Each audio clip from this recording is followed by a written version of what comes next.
It's raining in Los Angeles, finally, and it's important to collect that water for later use if you live in a place where it doesn't rain all the time. I'm Christy Wilhelmi from Gardenerd, and I've been getting a lot of questions about how to set up a rain barrel for collection. Today, that's what we're going to talk about. Here at Gardenerd headquarters, we have 6 rain barrels throughout the property, and they all are connected to downspouts, which you can't see because this plant is in the way, but they're coming off of rain gutters and then down downspouts and then into the barrel itself. You will need to modify your downspout. Most downspouts come straight down off of the rain gutters or the roof line, and you have to chop that off and put a spout on it so that it meets the top edge of your rain barrel after you've put it up on blocks. Rain barrels need to be set up in a way that it makes it easy to use the water later on.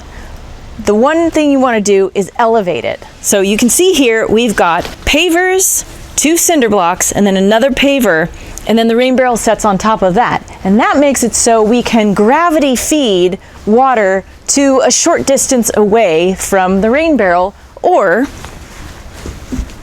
fit a watering can underneath. It sits right underneath, you turn it on,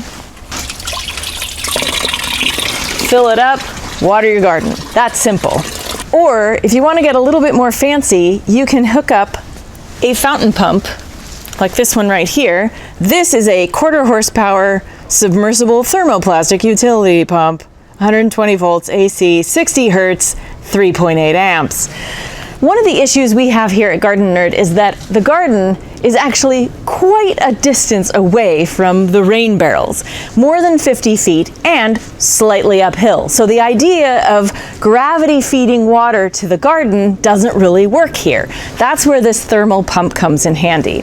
Basically what you do is you unscrew the lid, hook this up to a hose. We have a 100-foot hose that we hook up. We drop it inside, and then we plug it in a nearby outlet and run to the other end of the hose. And that gives you enough pressure to even use a hose nozzle to distribute your water wherever you want. You don't have to use these official rain barrels if you don't want to. These are food-safe containers that held olives in the past.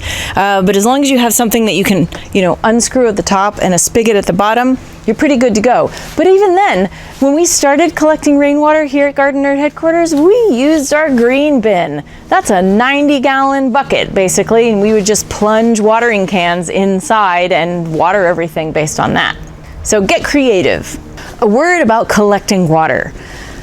When it rains, if it hasn't rained for a long time, you don't want to collect that first day's rain, or at least the first part of the first day's rain, depending on how heavy the rainfall is. That first rain is just cleaning off your roof of dust and dirt and pollution and whatever else in your environment happens to be resting on the roof of your house.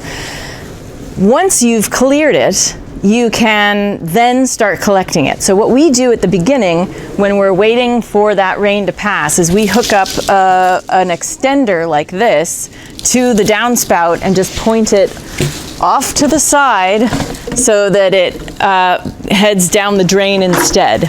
And then we pull it off when it's time to start collecting the water for reals. To avoid overflow problems like the one we're having here, you can daisy chain 2 barrels together, and you can daisy chain as many as you want together. I've seen clients with 6 or 7 barrels daisy chained to one another, and they're all full. And then they hook it up to their sprinkler system and pump it out that way, but that's another video altogether. Rainwater is so beneficial for the garden. It's full of nitrogen and it's free. So collect rainwater at your home to use in your garden. For more information about rain barrels, including calculating how much water you can get off of your roof, check out my new book, High Yield, Small Space, Organic Gardening.